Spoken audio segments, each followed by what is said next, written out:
Motivational stories in Hindi, ऐसी कहानी जो आपकी सोच बदल देगी। आज मैं आप सभी को एक मोटिवेशनल स्टोरीज इन हिंदी सुनाऊंगा।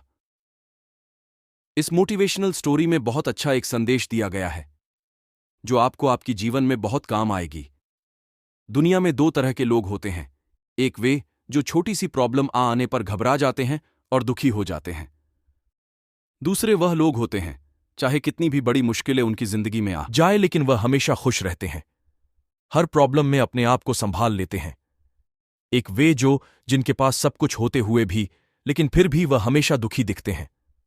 आपको हमेशा वे दुखी ही मिलेंगे। और दूसरे वे जिनके पास कुछ हो या ना हो लेकिन वह आपको हमेशा खुश दिखते हुए मिलते हैं, मुस्कुराते हुए मिलते हैं। आज हम ऐसे ही एक मोटिवेशनल स्टोरी इन हिंदी के बारे में बात करेंगे।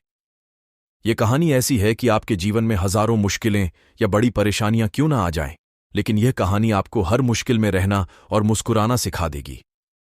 नमस्ते। एक फकीर एक देश की यात्रा पर निकला। जब रास्ते में रात हो गई तो वे एक व्यक्ति घर रुक गया। उस व्यक्ति का नाम था आनंद। आनंद ने उस फकीर की खूब सेवा की और दूसरे दिन आनंद ने फकीर को उपहार देकर विदा किया।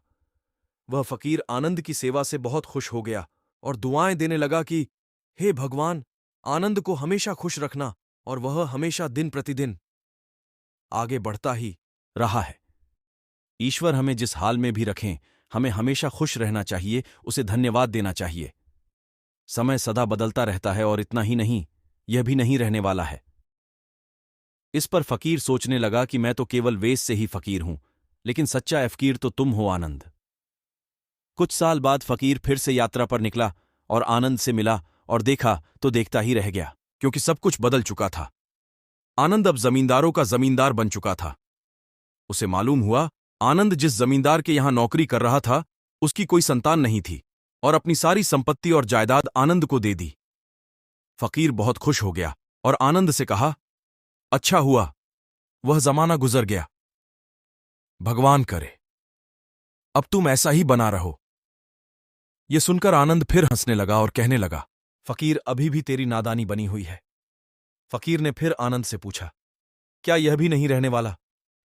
तो आनंद ने उत्तर दिया, हां, या तो यह चला जाएगा या फिर इसको अपना मानने वाला ही चला जाएगा। यहां पर कुछ भी रहने वाला है ही नहीं।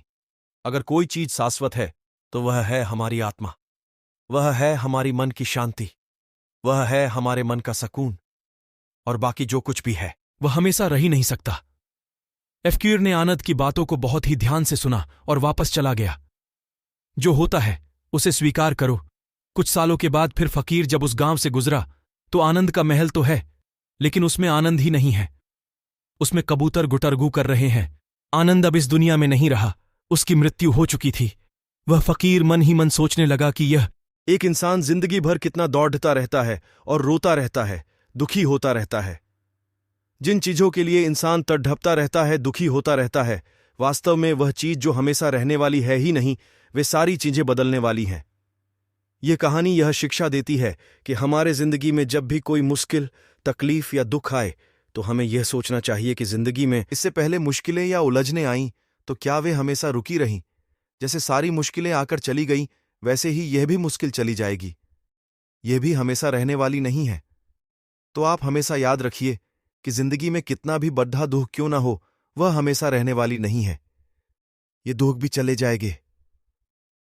एक बार अकबर ने बीरबल से कहा कि बीरबल, आज कुछ ऐसा लिखो कि जब मैं खुशी में पढ़ूं तो दुख और जब दुख में पढ़ूं तो खुशी हो। तो बीरबल ने लिखा, यह वक्त भी बीत जाएगा। यह एक ऐसा वाक्य है, जब इसे खुशी में पढ़ेंगे तो दुख होगा और दुख में पढ़ेंगे तो खुशी होगा। मुझे उम्मीद है कि आप सभी को आज का यह कहानी बहुत पसंद आया होगा। यदि पसंद आया हो तो कृपया आप इस कहानी को सबके साथ में शेयर जरूर करें। बहुत बहुत धन्यवाद।